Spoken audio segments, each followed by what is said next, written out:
So me and Dale are going to do a quick transfer chat, really. And obviously Newcastle don't have a game midweek, so we're going to have a bit of a breather, hence why this video is going out. So drop us a massive like if you can, that would be wonderful.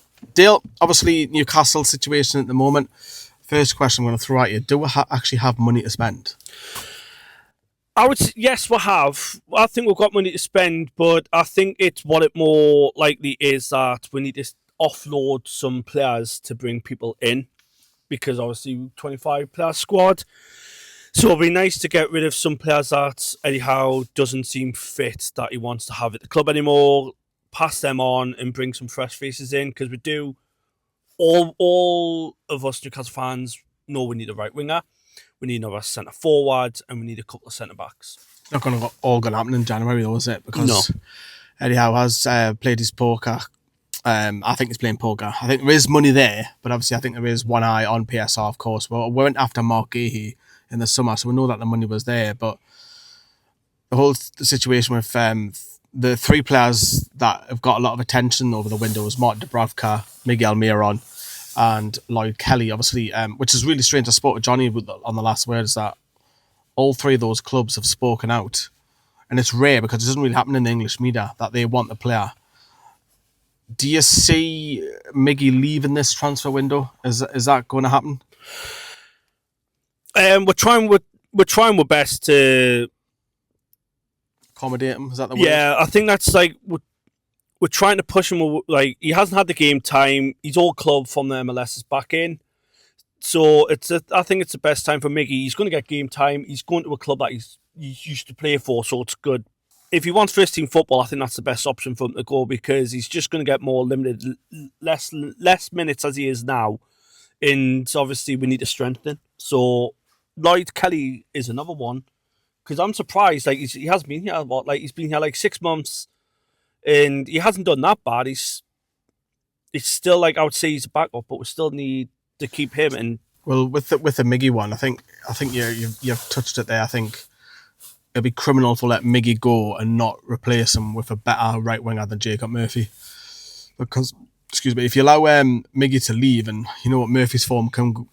Yes, he's in the purple patch, and I don't actually think Murphy's been brilliant the last couple of games. I think it was a fault for the first goal the other night conceded for Clivert, but if he has a dip of form, you might have Barnes playing there, you might have Gordon playing over there when Barnes comes back, that is, and we've had Joe Linton have spells over there. You want a quality right winger, so is there any names out there, if there is money that, because is the money that is to be spent, is there any names that you would like to see come in? I'm a massive fan of Bremo.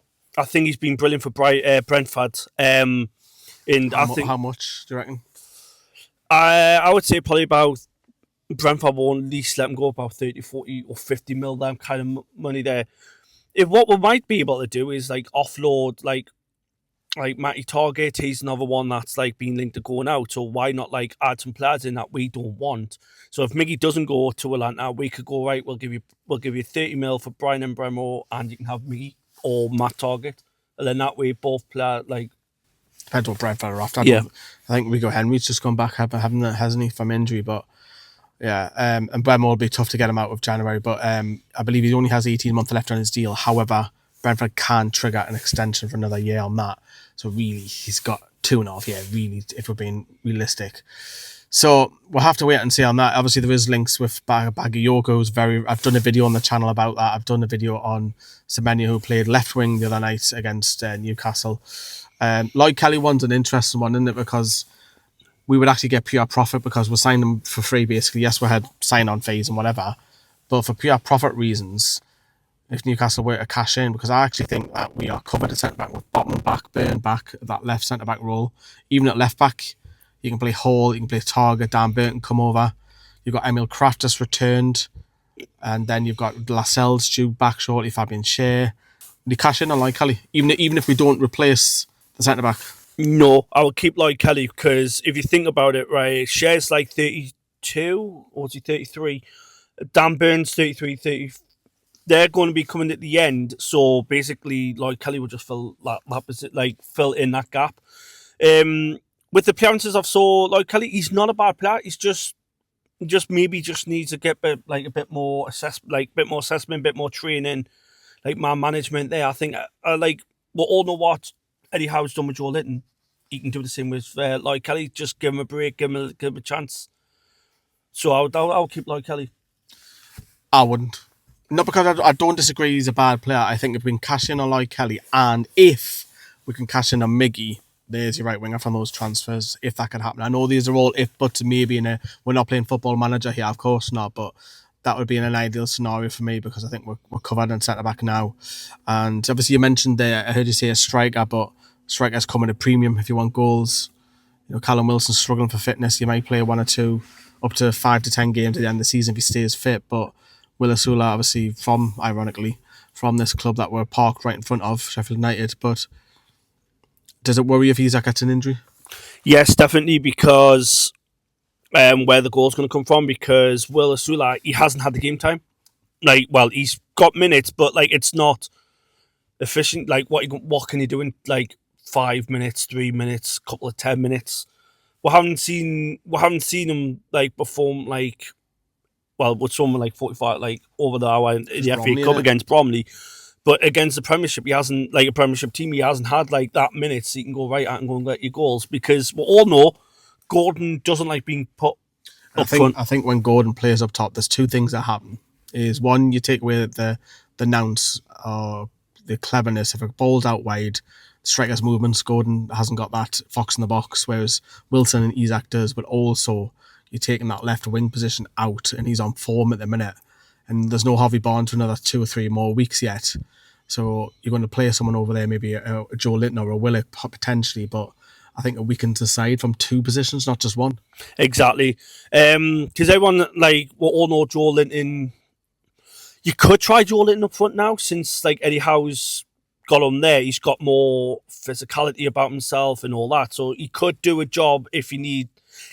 Not a good job, put it that way. I don't think he's a striker. Well, he's not a striker, but like now he's got the confidence now, and Eddie Howe's like helped him there.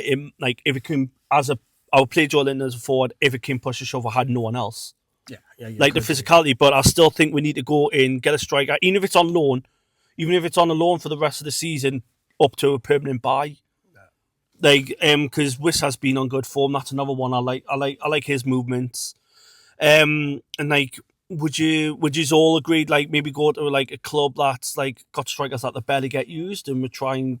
Like a loan at the end of the season, potentially. And I know, obviously, Marcus Rashford, I wouldn't sign him permanently, but you could do a job if you would need to get out of Man United. The problem is we wouldn't pay the wages of that, but it's that kind of calibre where he's not favoured, maybe a loan for another striker, potentially.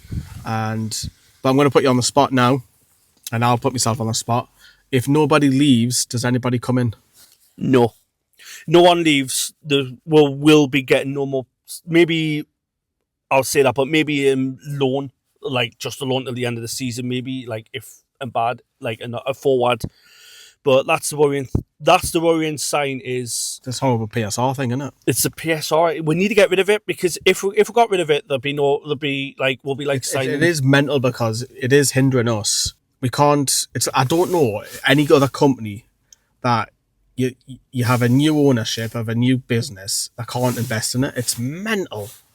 It is like it needs tweaked. The rules it definitely needs tweaked because if you took the PS, like look what Man City did. They were like a mid-average team. They were like mid-table relegation. All of a sudden they get taken over. There was no PSR then, and look what's happened now. They just become absolutely spend. Same with Chelsea, spend. I think what Man City have done really well though is that they built the commercial side of things as the takeover when it happened. It wasn't just the on the field, off the field.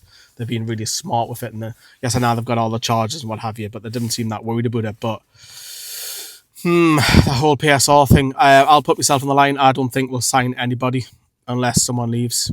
It's a horrible situation. It is. It's negative is out, but that whole PSR, and it's not just Newcastle. I think other clubs, even the bigger clubs, are starting to feel the stranglehold a little bit. I don't think Man United can go out and spend 40-50 million on a player anymore because of all the wages and the amount that they've spent. And I'm just using Man United as an example. There'll be 1 or 2 other bigger clubs as well, but we'll have to wait and see. Let us know how you feel about it as well. We're in a situation where we're like sitting ducks at the minute. We don't know what's happening.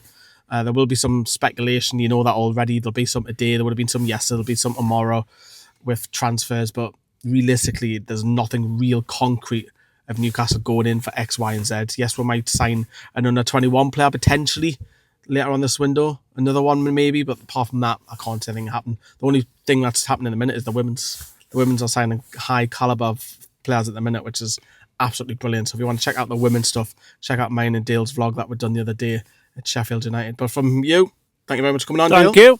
From me, see you everyone.